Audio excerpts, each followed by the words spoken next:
the CEO of Crossword Bookstores present over here with us. Can we have a huge round in Random House India?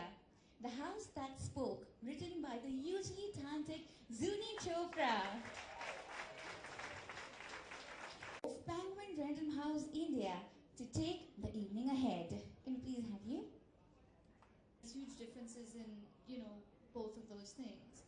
So, I guess one of the things would be that a book you write, of course not alone, but you write it when you're doing the actual writing, mostly by yourself. But when you're doing a movie, you have to wake up at like 5 every day and work with a bunch of people, some who you may not be, I won't say not like, but you know what I mean. So, what are the challenges when you're making a movie? I certainly don't know about the challenges. I'm merely a debutante. I really don't know what the challenges were. I was just blindly following the instructions given by our directors. So yeah, it's up to you people, writers, of course, who write the script and who brilliantly shape the script, and they are the ones who decide what we are supposed to do, and they decide our work. So I feel that whatever we do, or half of the credit really goes to them.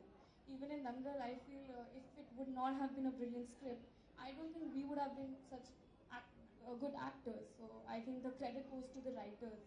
So it's amazing whatever you're doing. I'm so proud of you. Thank you. And because with me I can kind of decide my own schedule. So what was the schedule like for you? Like how did you manage just life? Now, that escalated quickly. Now I have to talk about the drawbacks all of a sudden. Of course, you have to wake up early. You have to follow the instructions given by the producers and everyone else. So, but it's fun as you start developing this love for your work. It doesn't matter what time you have to wake up. You have to be brilliant in what you're doing, and for that you have to love your work. So I feel if you love your work, it doesn't matter.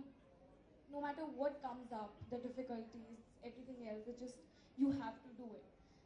Not that I'm saying that I have to do it because it's there, it's an instruction, doesn't matter whether you like it or not, but you eventually you end up falling in love with your work. So just a question, because both of us are creative artists. What kind of environment do you prefer for writing? Because I know I prefer to wake up in the morning and not have to think about anything and kind of just be on my bed with the window open. So what kind of environment, if any, do you prefer? I really need my own space before I actually, if it's a difficult scene where a lot of emotions are involved, I really need my own space at times. And I would rather prefer sitting in one room, dark room, and trying to comprehend what is coming up next. So that is what I need, the kind of space. Of course, everyone needs their own space. So even I, of course, at this young age, I also need my own space. True. So what kind of research did you do just to get into the role of any character? How do you? Nothing. Nothing. It was just, I was just called for an Amir Khan movie. That was it. That was my moment. Oh, it's an Amir Khan movie. Let's go. Doesn't matter what it is. So. Wow, I should try that. What am I doing? No, I'm doing everything wrong, clearly. So of course, you've just kind of answered my question, but what kind of inspires you to make great art, as opposed to just Snapchatting all day? Agni, I'm looking at you. I'm also on Snapchat, so thanks.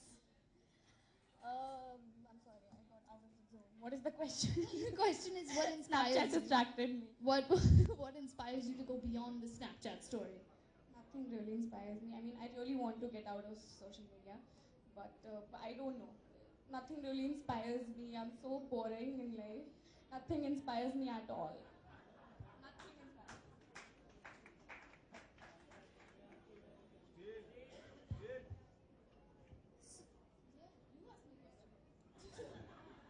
I suck at this. What inspires you? Oh, okay. I was not expecting that question. That's deep. Now you know. Now, yeah. Give me a minute. I'm working on it. I guess just the fact that when you write a story worth telling, it becomes something that people can actually read and enjoy, and it could possibly become part of their lives in a way that you would never even have guessed. So I guess when the story becomes a story worth telling, that's when you know that you should write it. I guess that's what I mean. That's Why Kashmir? Why did you choose Kashmir for your novel? Well, okay, this is gonna sound ridiculous, especially because you grew up there. But it was actually originally based in London because the house that inspired it was in London. But I don't really like London that much, so I couldn't write about it with any passion or vibrance. So then Mom was the one who said, maybe you should just set it in India. But I was like, okay, but I need snow to be around the house at least one season of the year because that's the kind of house that it is. And then she said, okay, set it in Kashmir. And I was like, that's not a bad idea. You've been to Kashmir, but of course. Yeah, of course. We used to go once every year because Dad grew up there. But I mean, I don't doubt that it's very different for you having grown up in Kashmir than